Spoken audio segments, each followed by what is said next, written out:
بسم اللہ الرحمن الرحیم۔ حضرت اوس ابن اوس رضی اللہ تعالیٰ عنہ سے روایت ہے کہ رسول اللہ صلی اللہ علیہ وسلم نے فرمایا، آپ کے دنوں میں سب سے زیادہ عظمت والا فضیلت والا دن جمعے کا دن ہے۔ جمعے کے دن ہی حضرت آدم علیہ السلام پیدا ہوئے، اسی ہی دن اللہ رب العالمین نے حضرت آدم کا روح قبض کیا، اسی ہی دن قیامت واقع ہوگی، اسی ہی دن پوری دنیا فنا ہوگی۔ اسی وجہ سے اللہ کے نبی نے فرمایا، اسی وجہ سے میرے اوپر جمعے کے دن صلاۃ زیادہ پڑھا کریں۔ آپ جو کوئی صلاۃ پڑھتے ہو تو وہ میرے پاس پیش کی جاتی ہے۔ صحابہ نے عرض کیا کہ اللہ کے رسول، آپ تو قبر میں ہوں گے، وفات پا چکے ہوں گے، مٹی کے ساتھ مل چکے ہوں گے، تو آپ کے پاس کیسے وہ صلاۃ پہنچائی جائے گی؟ تو اللہ کے نبی صلی اللہ علیہ وسلم نے فرمایا، ان اللہ حرم علی الارض اجساد الانبیاء، اللہ تعالیٰ نے زمین پر حرام کیا ہے کہ وہ کسی نبی کے جسم کو کاٹ سکے، کھا سکے۔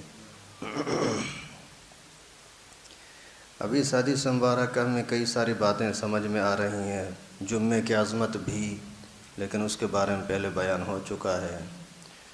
اور خاص بات یہ کہ پیغمبر کریم پر درود زیادہ پڑھیں، جمعے کے دن خصوصاً پڑھیں۔ اور یہ بات بھی ثابت ہوئی کہ اللہ کے نبی جو بھی ہو اس کا جسم ہمیشہ محفوظ رہتا ہے، اور حدیث شریف میں آتا ہے کہ شہیدوں کا جسم بھی محفوظ رہتا ہے، اور اسی طرح سے اللہ والے جو بہت ہی نیک بزرگ ہوتے ہیں ان کے جسم بھی محفوظ رہتے ہیں۔ کئی اس طرح کے واقعات بھی آتے ہیں۔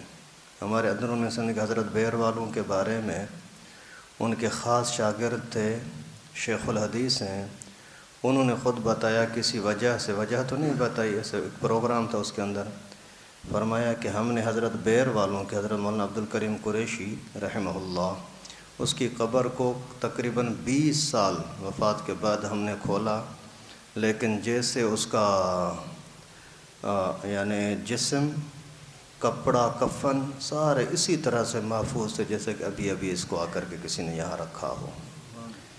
تو یہ جب امتی کا یہ حال ہے تو نبی کا کیا شان ہوگا؟ ان کے لیے، پیغمبر کریم کے لیے، اللہ کے نبیوں کے لیے وہی قبر اللہ کی جنت کا باغ ہوتا ہے۔ تو خیر یہاں حکم یہ دیا گیا کہ آپ میرے اوپر درود زیادہ پڑھا کریں، صلاۃ زیادہ پڑھا کریں، آپ کی صلاۃ میرے پاس پہنچائی جاتی ہے، پیش کی جاتی ہے۔ اور پیش کرنے کا مطلب کیا ہوتا ہے؟ یہاں اگر 100 بندے بیٹھے ہوئے ہیں، 100 کے 100 بندے درود پڑھ رہے ہیں، تو صرف یہ نہیں کہ درود پہنچا، لیکن باقاعدہ نام کے ساتھ۔ یہاں سے میں نے درود پڑھا تو فرشتے باقاعدہ وہاں جا کر کے بتائیں گے، عبدالخالق فلاں بن فلاں نے آپ کے اوپر درود پڑھا۔ پر اللہ کے نبی صلی اللہ علیہ وسلم ان لوگوں کے بارے میں باقاعدہ دعا کرتے ہیں کہ اللہ اسی کے حال پر بھی تو رحم فرما۔ اور قیامت کے دن پھر رسول اللہ صلی اللہ علیہ وسلم ان کی سفارش کریں گے جو نبی پاک پر درود پڑھتے تھے۔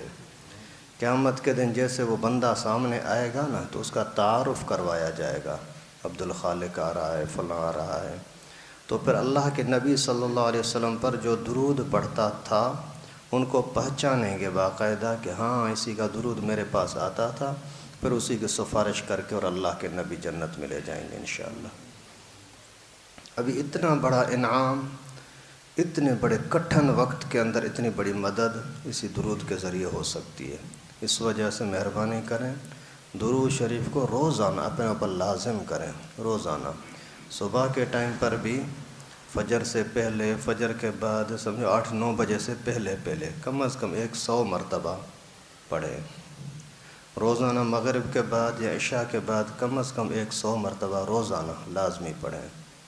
جو پڑھیں گے ہاتھ اوپر کریں، جو پڑھیں گے پابندی سے، اللہ تعالیٰ قبول فرمائے۔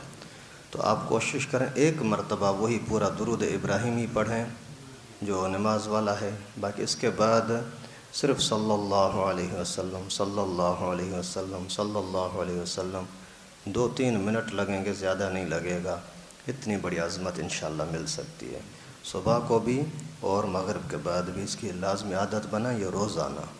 اور جمعے کے دن زیادہ جتنا کر سکتے ہو کرو، نہیں تو کم از کم 100 مرتبہ زیادہ ضرور کرو، ایک صبح والا، ایک مغرب والا، باقی 100 مرتبہ مولوی صاحب کے بیان شروع کرنے سے پہلے، جمعے کی نماز کے ٹائم پر بیان شروع کرنے سے پہلے مسجد میں پڑھ لیں تو بھی اچھا، نہیں تو نماز کے بعد پڑھیں۔ لیکن ابھی آپ اپنے دل میں اللہ کے ساتھ پکا وعدہ کرو کہ ہم پڑھیں گے، توفیق دینے والا اللہ ہے۔ اگر ہمارا ارادہ پکا نہیں ہوگا نا تو پھر توفیق بھی نہیں ملے گی۔ ارادہ پکا کریں، اللہ سے دعا کریں، پھر اللہ تعالیٰ ضرور مدد کریں گے۔ اور بہت زیادہ فضائل ہیں درود کے، لیکن بس یہی کافی ہے کہ پیغمبر کریم کے پاس ہمارا نام جائے گا کہ اس بندے نے تیرے اوپر درود پڑھا ہے، اس سے زیادہ اور کیا چاہیے۔ اللہ تعالیٰ ہمیں پڑھنے کی اور پیغمبر کریم کے ساتھ محبت کے ساتھ یاد کرنے کی نبی پاک کو اور پیغمبر کریم کی سنتوں کو اپنانے کی توفیق نصیب فرمائے۔ وآخر دعوانا ان الحمدللہ۔